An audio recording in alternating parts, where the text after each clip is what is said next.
Hola, ¿qué tal? Buenos días. Mi nombre es Abraham Escamilla Rodríguez y estaré desarrollando el tema Lengua de Señas Mexicanas. Trabajaré la competencia, emplea sus habilidades comunicativas y metodológicas para favorecer en los alumnos la adquisición y uso de diversos lenguajes que apoyen el logro de los aprendizajes. Inicio con 3 preguntas. Primero, ¿crees que existan personas que puedan comunicarse sin hablar? Segunda, ¿qué pensarías si te dijera que hay personas que pueden hacerlo con las manos? Y tercera, ¿conoces alguna persona que lo haga? Pues bien, la lengua de señas son gestos corporales, movimientos de las manos, que tratamos con ellos de expresar una idea, de dar una comunicación. Y esta forma de tratar de comunicarse es específico de una comunidad, la cual la conocemos como la comunidad silente o la comunidad sorda. Y es característico de ellas poder expresar sus ideas de esta manera. Con ellas, hemos mencionado, se expresan ideas, pensamientos, formas de vida inclusive. Se emplea una comunicación con otras personas, expresando sus sentires. Y también podemos decir que en el ámbito educativo, con la lengua de señas podemos hacer que los niños vayan aprendiendo la lectoescritura y las matemáticas, por lo cual es importante el desarrollo de ellas en las personas o niños sordos. Pero ¿cómo se compone una lengua de señas? La lengua de señas se va a componer o está clasificada o tiene una división que se llama seña manual, bimanual, simétrica y compuesta. Pues bien, la seña manual son todas aquellas señas que dentro de la lengua de señas se utiliza solamente una mano. La bimanual es cuando se emplean las dos manos para expresar una palabra, por ejemplo, y las señas simétricas son aquellas que se utilizan las dos manos, pero utilizando la misma forma en ella.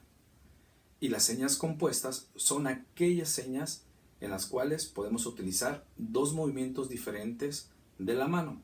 Un ejemplo de ello es abeja. Abeja se compone con la seña de miel y volar.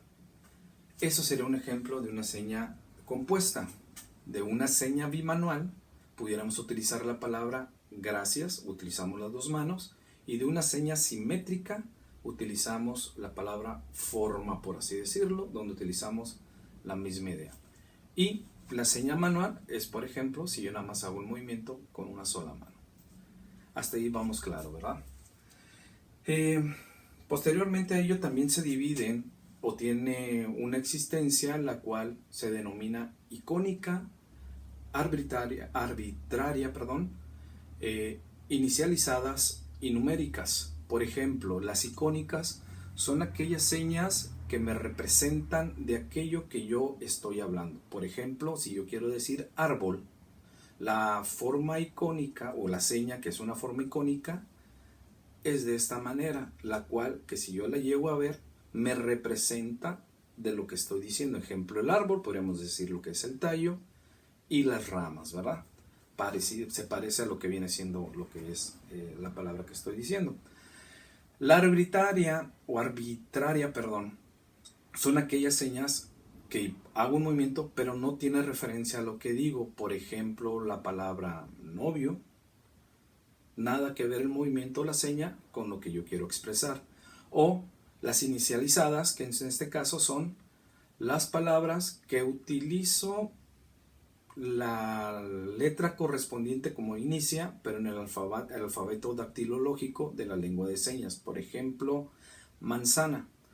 Manzana utilizo la letra M en esta parte de la mejilla y pues utilizo la M para denominar en este caso la señal de manzana. Esas son las inicializadas.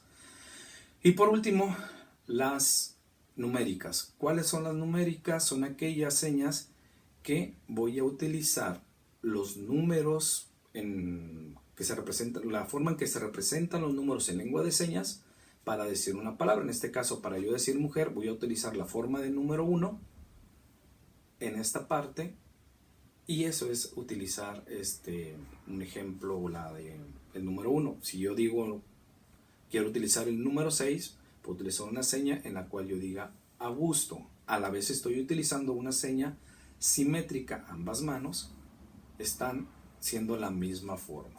Son las formas en que se dividen y se componen las señas.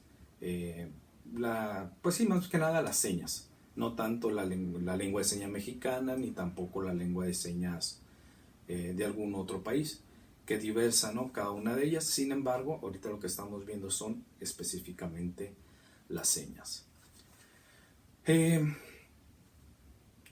Me gustaría trabajar también ahorita lo que viene siendo como primera actividad las señas de cortesía, las cuales la podemos aprender. Ejemplo de ellas, vamos viendo.